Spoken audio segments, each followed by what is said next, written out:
Welcome to the League of Extraordinary Atheists for Humanism, where I attempt to apply logic and reason to religion and politics. I am not here with my wonderful, beautiful co-host, Christy Santiago. I'm here with my kind of moderately decent looks self, Matt Clark, Great Skeptic. So welcome, happy Friday. We have a moderately short show for you because I'm not going to talk to myself for 2 hours. I'm telling you guys that right now. I don't find myself that interesting.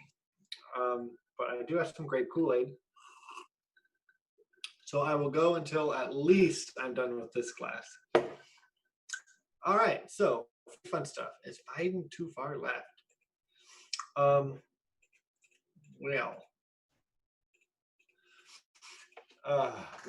Okay, so Biden. This section is not just about Joe Biden and how far left he is. It's also about his new running mate. Just in case you live under a rock, Kamala Harris is the named VP for Joe Biden's campaign, and this is very expected. It's not surprising, and as unsurprising as it is just as disappointing. So don't worry, there's consistency there. So the two of them are really not far left. I've heard on Fox News, because I watch Fox News for the giggles and shits that come with it. And there's a fly that I hate. Okay, hi. For the gigs and shits.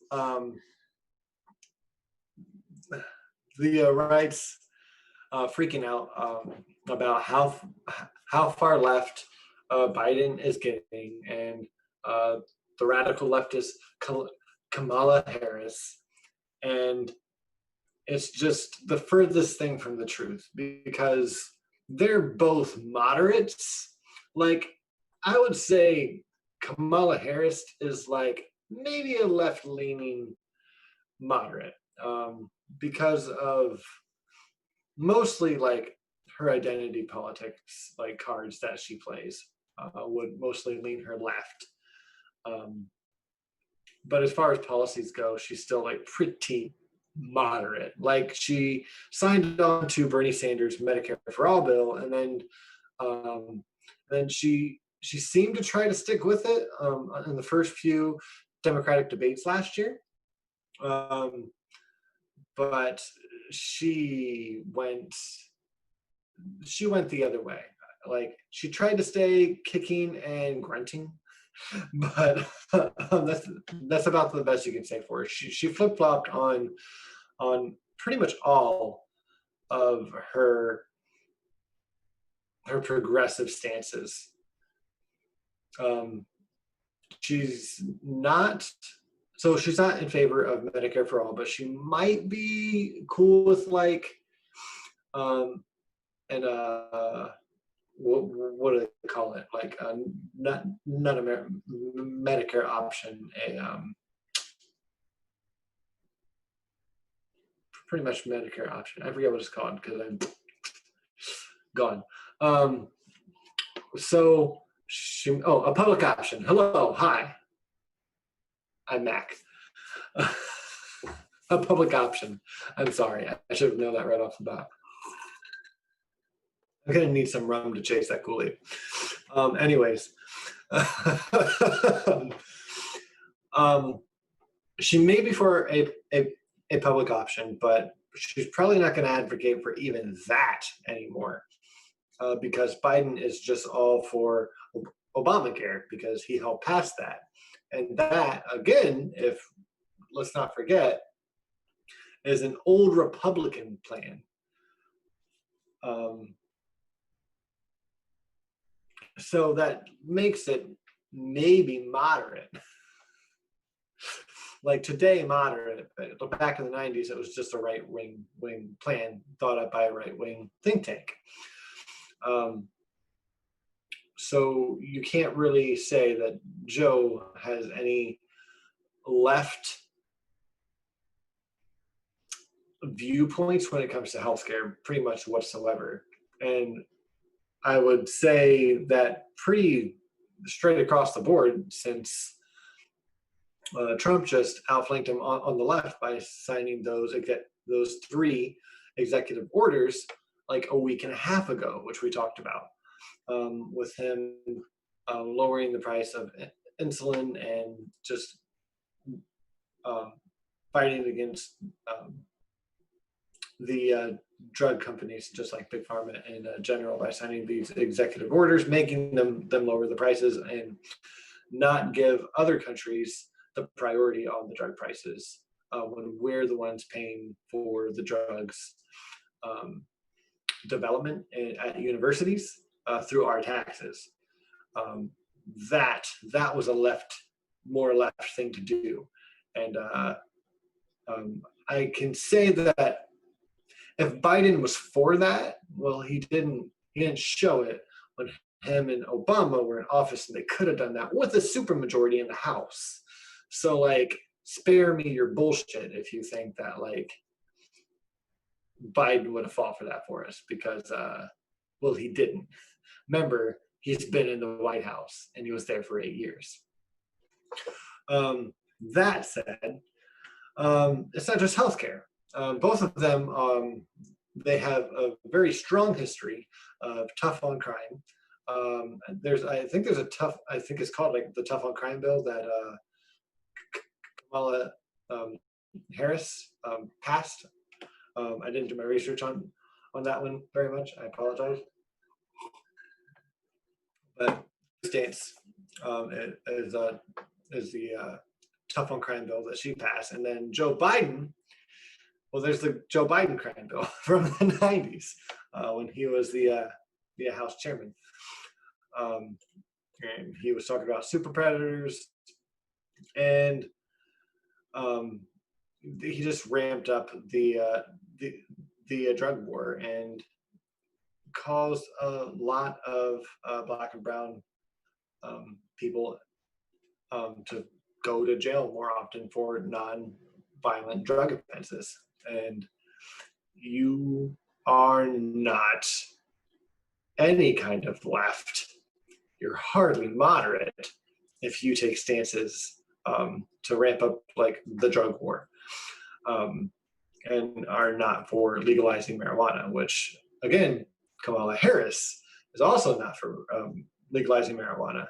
She acts like she maybe could be now, but also she's put a lot of people away, being the attorney general in California. She locked a ton of people up for that. And when she was asked about smoking marijuana, she laughed about it on the Breakfast Club. Kind of insensitive, if you ask me. And again, not left. So, is Biden too far left? No.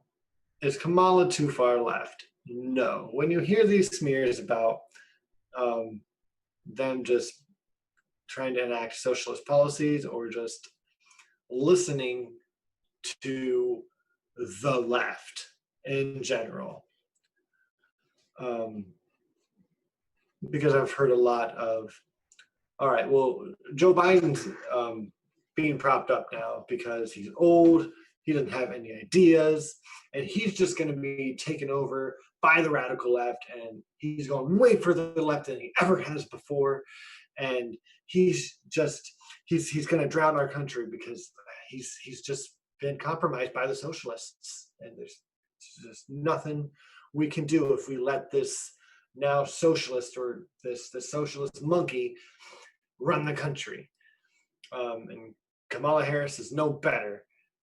And again, that would be wonderful if it was true, but it's not. It's not. It's very disappointing that even if even with the coalition between the Bernie campaign and the Biden campaign, even with those task force, that task force, like, they weren't allowed to like speak about Medicare for all at those meetings. Like, that's not left. That's not the radical left taking over at all. Like, what people usually talk about when they're talking about the radical left from the right is one, hyperbolic. Like, they talk about the Democrats being for some policy, like a straw man version of policies that I would be for, like socialized medicine, um, like more good, like government taking over like small businesses and raising taxes. Like, they just say it in the shittiest ways, with no nuance attached to it. Because yes, I would love higher taxes. Back in 1932, if I remember right, the highest tax bracket was 61%, and that sounds like a lot until you are reminded that that's the highest tax bracket. Like, people who are making like the top 1%, like the shit ton of money, were paying 61% in taxes. And then by the 1970s, when Eisenhower was in office, the most wealthy people in the country were paying 91% in taxes. And even though they were paying 91% in that income tax, they were still the wealthiest people in the country. Like, you get what I'm saying? Like, it doesn't actually harm them. They can still have 2 or 3 summer homes and like the most expensive cars that you can get in the nation are out. So yeah, I'm for higher taxes, but it's a gradual raise in taxes. If you are making just hardly enough to put food on the table, I think you should pay like 0 to maybe 5% in taxes. That's it. If you're making enough to put $42 billion of taxes back into the government, and you still made over $42 billion in profit after that, I think you're fine. I think you should probably be taxed more even, because all of that tax money can go back to the workers who worked more than you did for your company for you to make that much money, yada, yada, so on and so on. That is a leftist position, but we don't get that with Joe Biden at all. Like, that tax proposal, make the wealthy pay, or make the top 1% pay, bill that Bernie just introduced was introduced by Bernie Sanders, who is not running for president anymore. If Joe Biden was left, if Kamala Harris was left, they would advocate for that bill. But they were not advocating for that bill. It was just Bernie. They're not lifting up these proposals. Therefore, they are not left, because those are left. Socialism is a lefty ideology. And if you're not propping up actual lefty ideologies and bills, proposals, then you're not left. There. I just said that to a whole bunch of leftists. I hope you guys enjoy that. So I'll calm down and get ready for the next topic. Thank you, Natcha. Okay. I don't know what order we're going in, so I'm going to wait until I can see the thing at the bottom myself. TikTok. Time's up. Okay. Do we just have these 2 topics, Natcha? I believe we do, but just, oh my goodness. Oh my God, I'm actually here, Vibrantly Brantley says. Welcome, buddy. I haven't seen you here in a little while. Welcome, everyone. Theo, Alias, Sergio, Christy, Rachel, everybody. Thanks for coming. Andrew T, I appreciate you all coming here to spend your Friday night with just me, without Christy's face on screen. I like really thought that's how we got anyone in here whatsoever.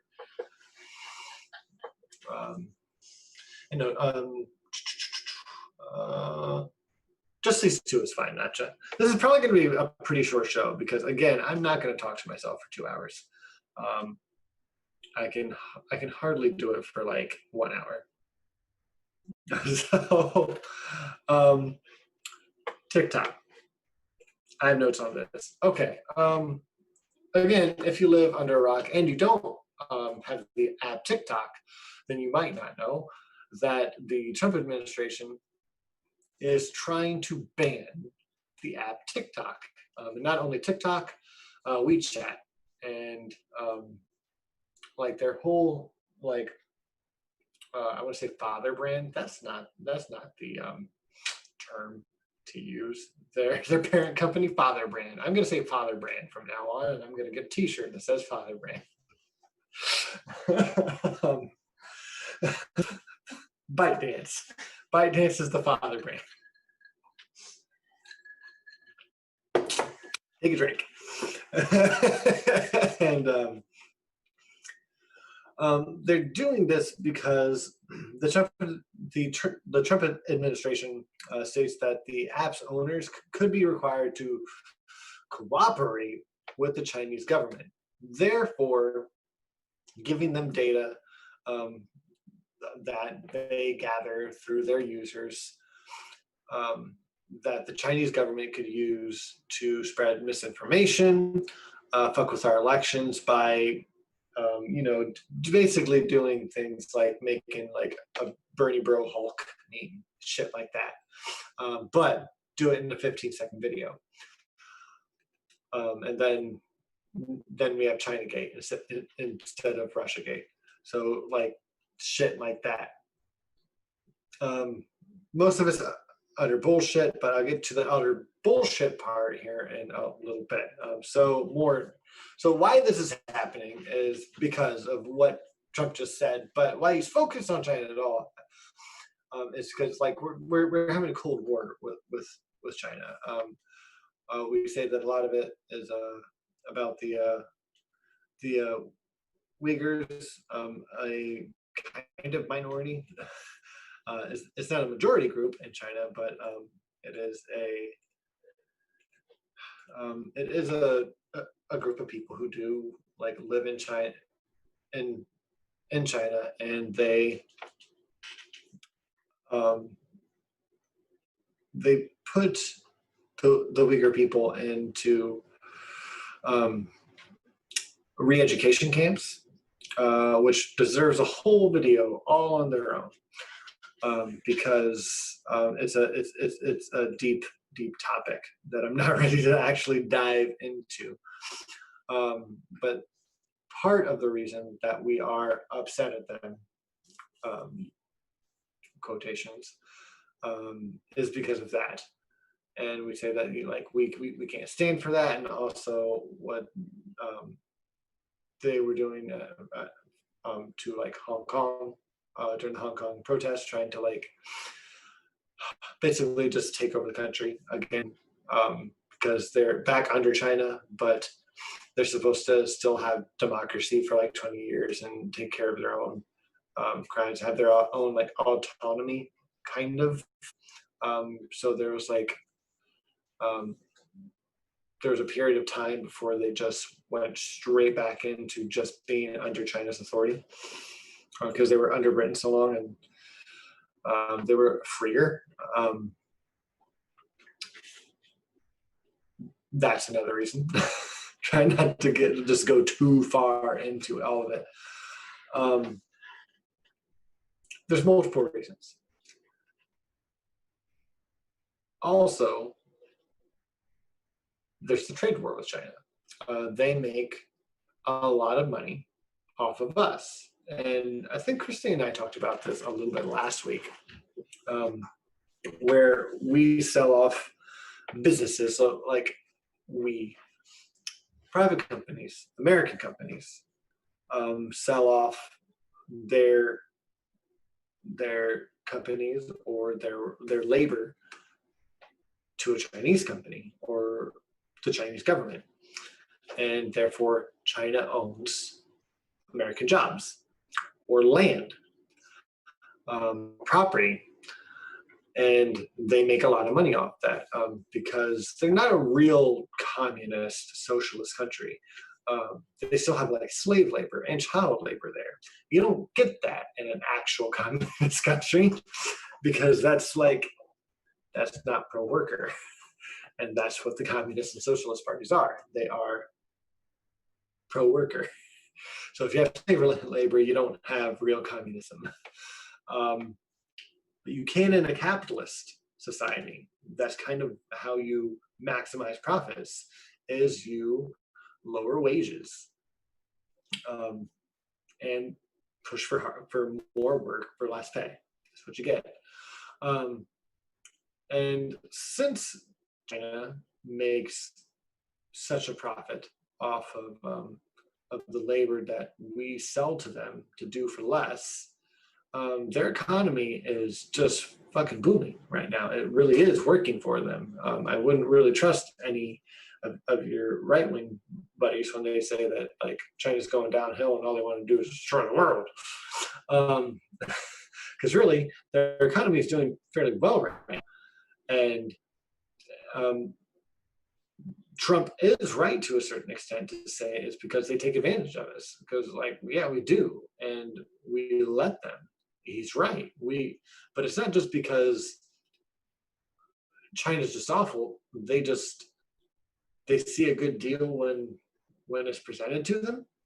When American businessmen and women want to sell something to the Chinese for something that the Chinese can turn over and make a profit off of, like duh, that's business, right?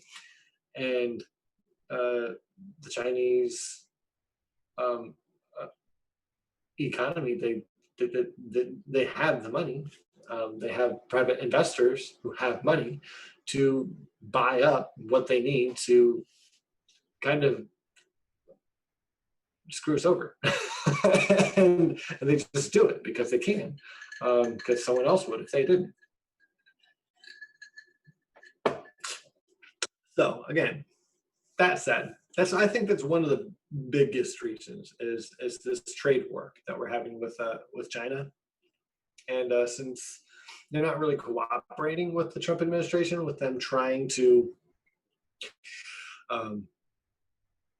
slow the Chinese economy roll, because they don't have to listen to us. They're like, all right, fine, fuck TikTok. I see a whole bunch of anti-Trump stuff on there anyways that I hate.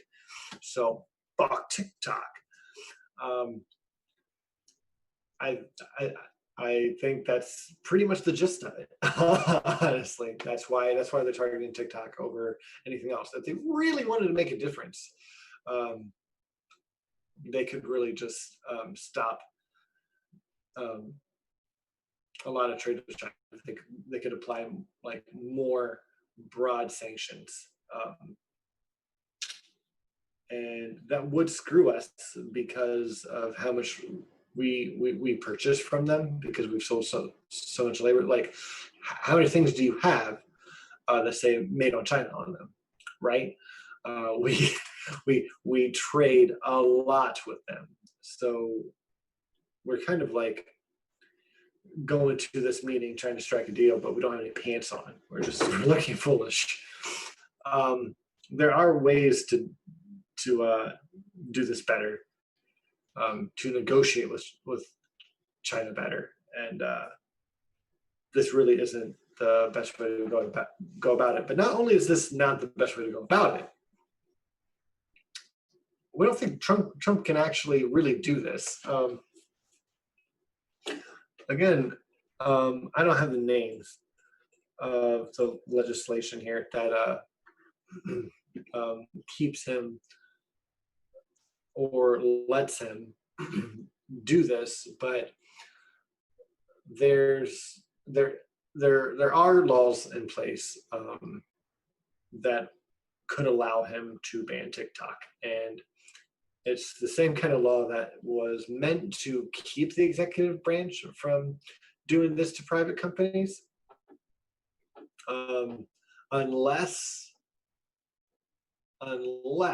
he says it's for national security.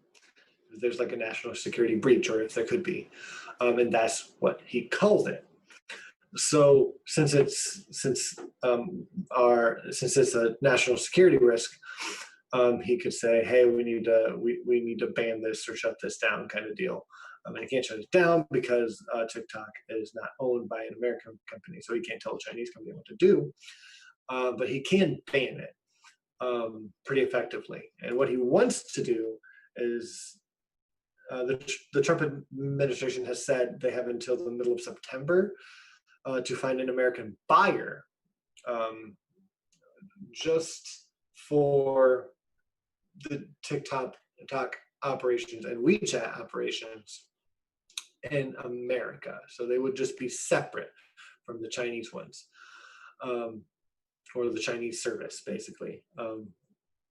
To find that by the middle of September, or it will be banned in the US. So there's a stipulation. The app already has 100 million American users, which, if you don't know, that's kind of a lot. That's almost a third of the country. It's overquoted. Some say that it may be worth $200 billion soon. And Bill Gates is ready to pay up to $50 billion for the app. So all that being said, if he can do this, another big tech company or giant such as Bill Gates can just further monopolize on like multimedia and buy this out and run TikTok. And that just causes another problem that I didn't even want to like mention or talk about tonight, but like it pisses me the fuck off when they're like, okay, well, let's solve one problem and add to the other one. Monopolies here in the US, because we don't see it as a problem here. We don't use the word monopoly. Like, we don't hear it in the news much anymore. Like, even when Disney buys all of Marvel, it's a monopoly.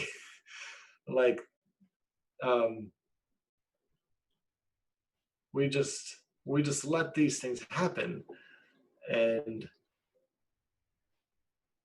that's unfettered capitalism. And as we're doing this, just adding to our unchained capitalism, we're complaining that Bernie Sanders wants to raise the national minimum wage to $15 an hour. Oh, scary socialism. Just everything, just all of it, like, intertwines, interacts, and all of it's annoying. And it makes me frustrated to think about and connect dots. So yeah.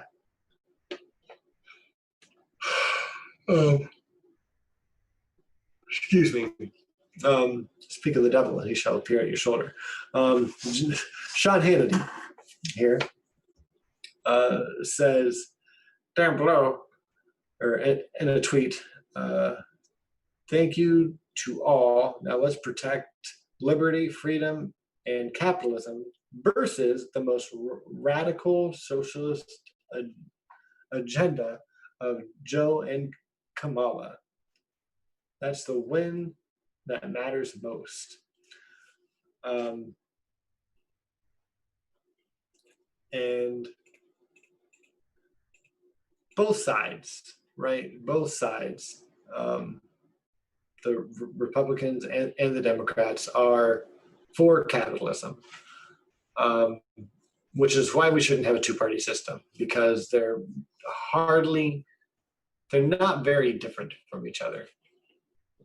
I don't mean to go back to the first topic, but they're both, like, Joe and Kamala are both cool with this ramping up war, and Trump's totally like cool with it too, or at least acting. He's cool with acting like he is. He's dodged a lot of bullets, and he's also just ramped up Cold War efforts like fucking crazy, like with China and with Iran and with Russia, and it's just to look macho. So whenever like the Democrats come in, or like a real Republican, anyone who takes more money from like Halliburton and Raytheon, weapon manufacturers, like they have all the reason in the world to just go ahead and start a new war, because the last president just started all these Cold Wars. And yeah, he increased like bombing in Afghanistan, and where we are intervening in other countries, but just the Cold Wars that he's like lit fire to, it just really puts us in a poor position. So this is connected to the second part, the after the comma down here. Time's up, because it's the play on words, right? It's I thought it'd be funny in a morbid way, because the TikTok story is interesting. I think it's I think it's silly to a point, because there's so much more important things to look at right now, like the election. But the TikTok thing really obfuscates what our main focus should be on right now. Which I personally, as many of you know, think it should be working against both parties to fuck them over and get a third party in. I don't even fucking care if this is like the libertarians and they burn it all out at this point. Like,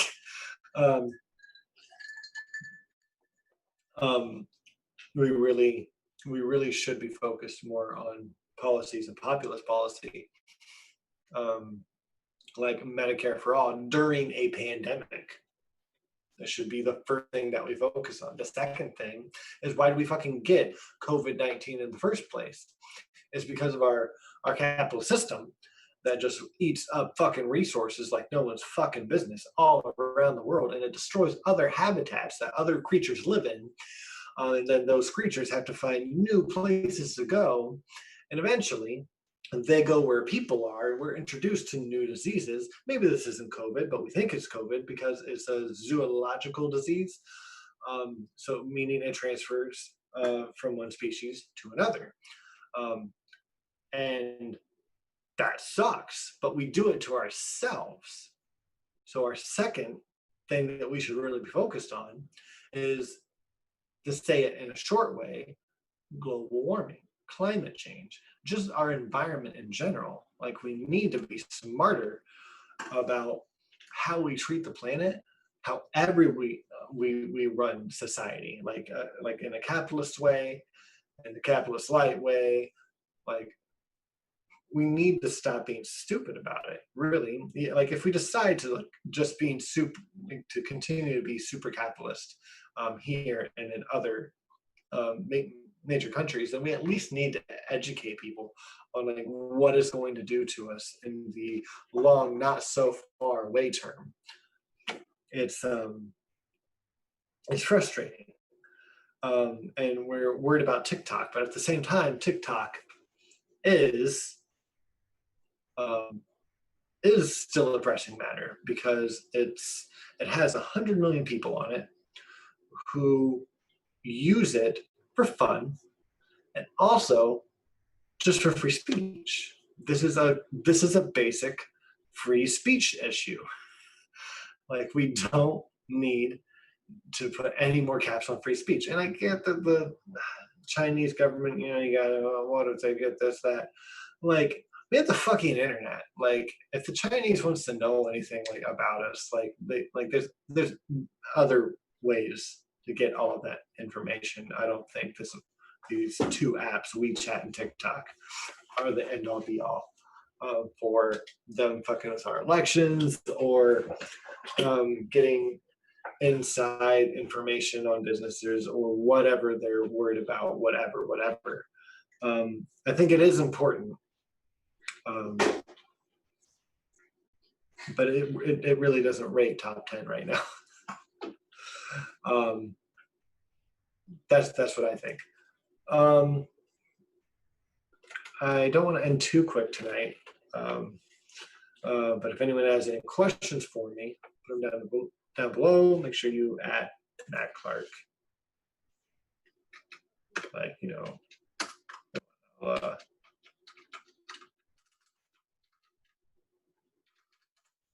you go.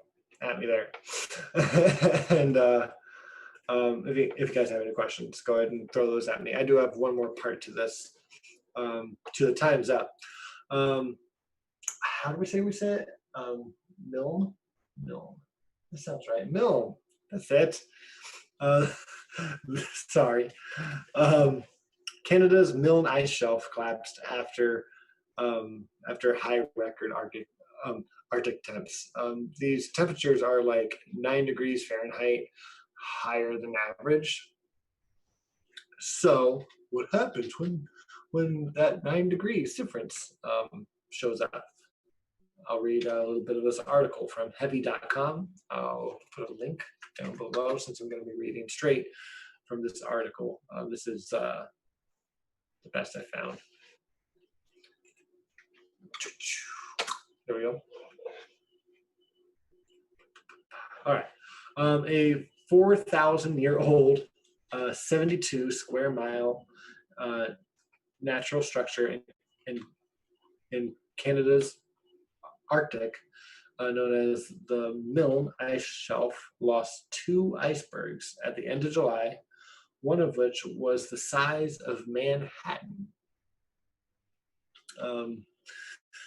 Scientists have said that it is Canada's last intact ice shelf to collapse, and they are unequivocal that climate change is to blame. The collapse of the ice shelves and the loss of ice in the Arctic region, which covers Canada, Russia, America, Iceland, and a few other European countries, overall has been a concern for researchers who note that decreasing Arctic ice contributes to sea level rise, changes in the jet stream, and loss of biodiversity. None of this is super duper new. There's a video about halfway down the page. It's a time lapse of the disappearing Arctic polar ice caps. And let's see. Yeah, I can't share screen. I don't need to. I put the link down in the live chat. If Nadja, if you wouldn't mind, getting in the description, then we'll have that in the description below. And let me see if there's anything else in this. It's a decently long article. I'd say it's about a 15 to 20 minute read, which I'm not going to do for you. We'll add this though. Adrian White, an analyst for the Canadian Ice Service, which is cool, Canadian Ice Service, told the Associated Press that the ice shelf, which is located on the northwestern edge of Ellesmere Island lost 43% of its mass in just 2 days, around July 30th and 31st. Two large icebergs, one 21 square miles and the other 7 square miles, and both 230 to 260 feet thick, floated away as the Milne ice shelf was reduced from 72 square miles to just 41 square miles. That's crazy. That's really a lot. And if it's floating away, it's floating away from the Arctic. Meaning it will get warmer and it will cause a rise in sea level. Like, I know I don't have to actually like tell you people this, but yeah, it's sucky. It's sucky. So TikTok. All right, Theo asked a question here. What's Mac's preferred way of changing towards more social justice? That's a good question. So for those of you who don't know, the SJW stuff really annoys the shit out of me. Not because it's not important, because it is. I really do want racial justice. I do want justice. I want balance. I want fair things between genders, sexes, races, all of the identities that we identify with. I think it really is important. But I think it's really hard to get any of those changes when we don't have a government system that works of by and for the people. Like, we don't have a way to get Medicare for all when over 60% of our American population wants it. Like over 90% of Democrats and well over 50 or 60% of Republicans want Medicare for all, or a single payer type system. If we can't get that, how are we going to change anything and get more fair laws and end the drug war, which will really help with racial justice and social justice, like in a huge way?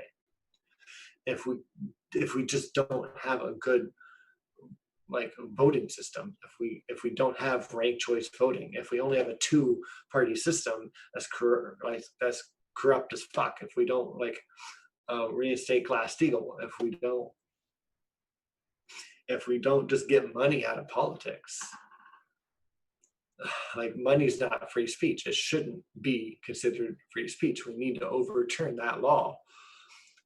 If we don't do that, then we can't use the populace. We can't use democracy to push for good social change. So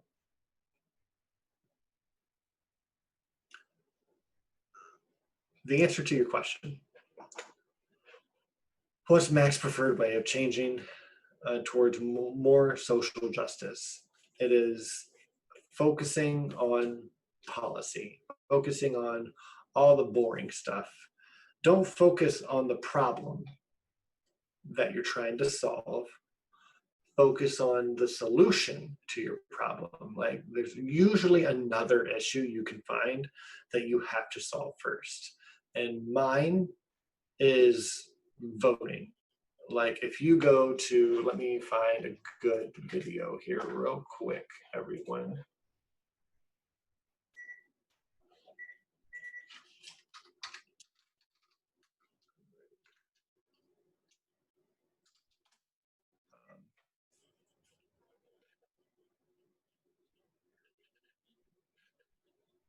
If I can find the right one.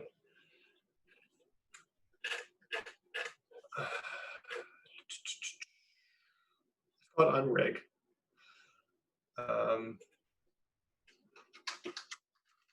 I'm sure most of you have heard of this. I know Christy has.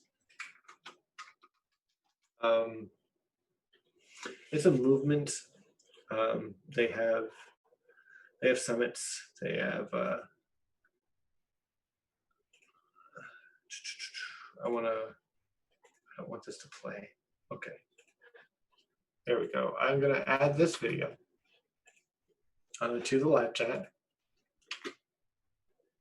Got Jennifer Lawrence in it. It's a decent video, and it's only. Let me look at the time here. 12 minutes and 36 seconds long. It's a really, really good video.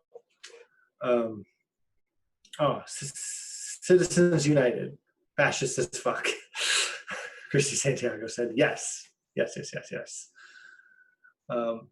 And Theo said 100% with Mac. Cool, thank you. I'm glad you liked my answer there. Yeah, check out that video. That really explains to me like why these policies and why we need to fix our voting system before we fix anything else. Like if we want to defund the police, even like with this George Floyd thing, we shouldn't just focus on defunding the police. Again, I think we need to back it up again and just fix our voting system. Like put the power back in the people's hands so we can make these decisions without having to start riots and having to be protesting in the streets every week for a different new or old movement and issue. Like every fucking week, if you look, they're there. There's always protests. Like just follow Code Pink. They're always out fighting for something, and we're always going to be out fighting for something if we don't just gather together and fix that first thing, being able to fix it. And the only thing we have is the voting. And if they keep fucking up the voting, and if we let the DNC get away with stealing the election away from Bernie, yeah, I said it, then like we're never going to fix it. It's just not going to happen. Theo says defund the military.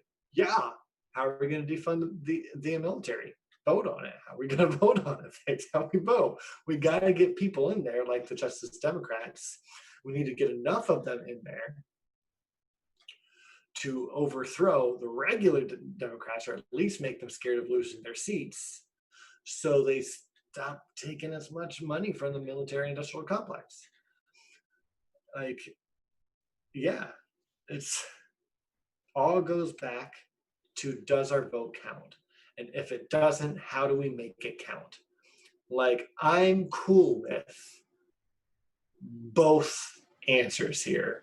One, you gather together, you make a good movement, you all vote and make it work.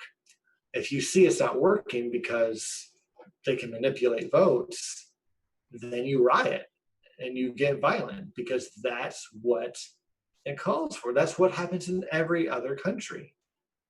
Riots and violence. And they always find a way to spin it and like look at these extremists. But that's how the world's changed sometimes. Like you have the Martin Luther King movements and you have the Malcolm X movements. And I think both work. And you should always try the Martin Luther King way first. So anyways,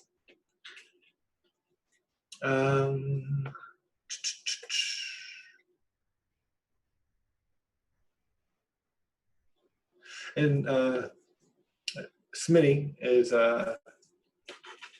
commenting down below. That's not a spin, Mac. It is extremism to commit violence, literally terrorism. Yeah, I'm kind of shocked that you're openly calling for terrorism, to be honest. So I like to try and I try to be careful with my words here, because yeah, I'm not necessarily calling for it, but I do say that it logically follows um, to get that violence afterwards. And I I hate conflict. Anyone who knows me personally knows that I super duper hate conflict. I don't like getting in an argument if I don't have to, which is funny, right? When you watch me here and you see me in a couple debates, I even debated that 10-year-old and I was like, what? But I did it. Um, but no, I really do hate violence, and I really don't think people should hurt other people. But I'm like, there's also a part of me who wants um, who I don't want that. Like, if I saw like riders like um,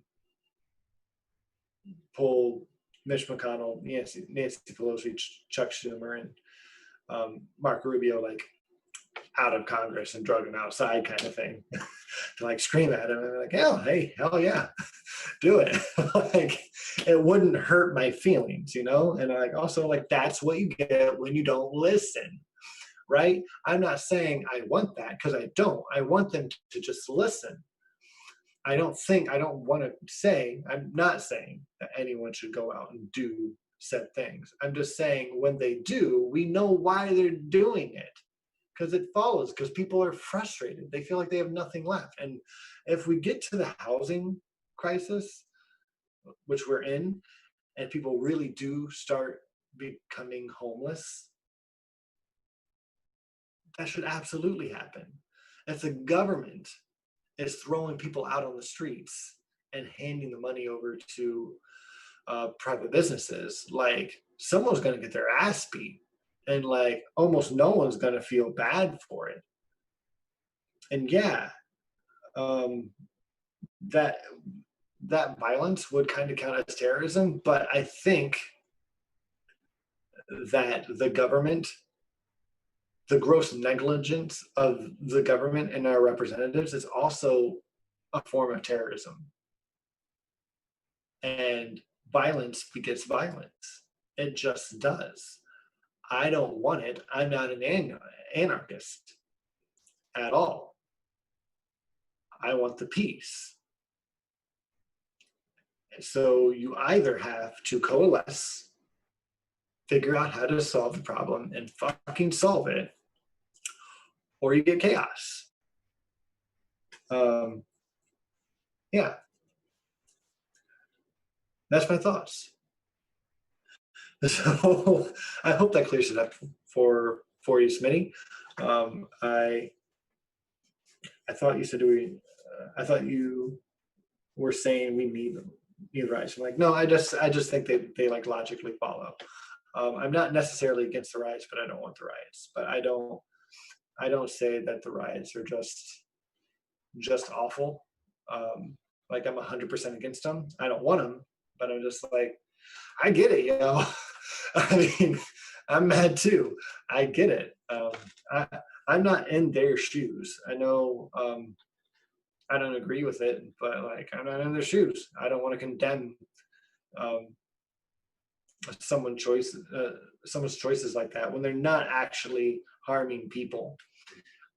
When I don't fully get they're doing it. But for the part that I can't empathize with, I do get.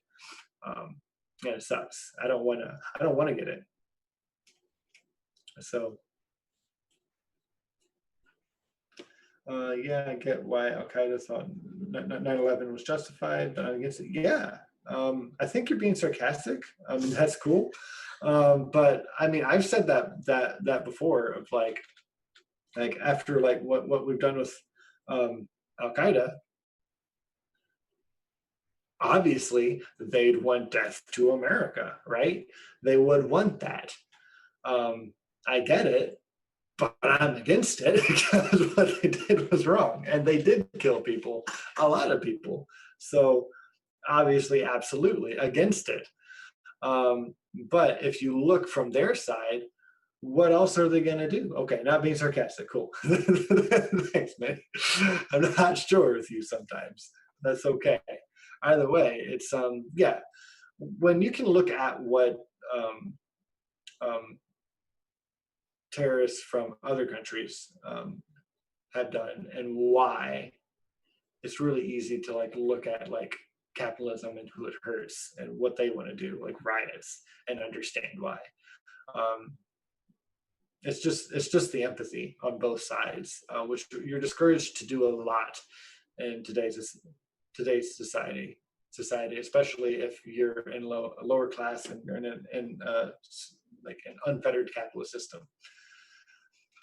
Christie says anti-violence, anti-war, anti-imperialism, anti-fascist, anti-police state, anti-money in politics, pro-nonviolent demonstrations, pro-peace, pro-free speech, pro-radical love, and pro-education. Love it. and Smitty said, turned it up to 9/11. So this was a fun show tonight, guys. Thanks for being so interactive down in the chat. I really love it. Who would have thought that Gray Skeptic would see things from both sides? LEAH podcast, Nacha. Thanks, Nacha. That makes me feel better about empathizing with terrorists. But no, it's not just black and white. Anyways, if that was Gray Skeptic, we could have just ended there. Thank you, everyone, for joining me again. By my lonesome. I'm hoping to have Christy back next week. She's having some pains, so she's trying to take care of herself, which is good, which is great. And me and Nacha send our love her way. I'm still gonna call her and give her a bedtime story soon after the show. So be by your phone, Christy Santiago. And we'll see you next week. I don't know what we're covering. We love you guys, and stay humanist, for God's sake.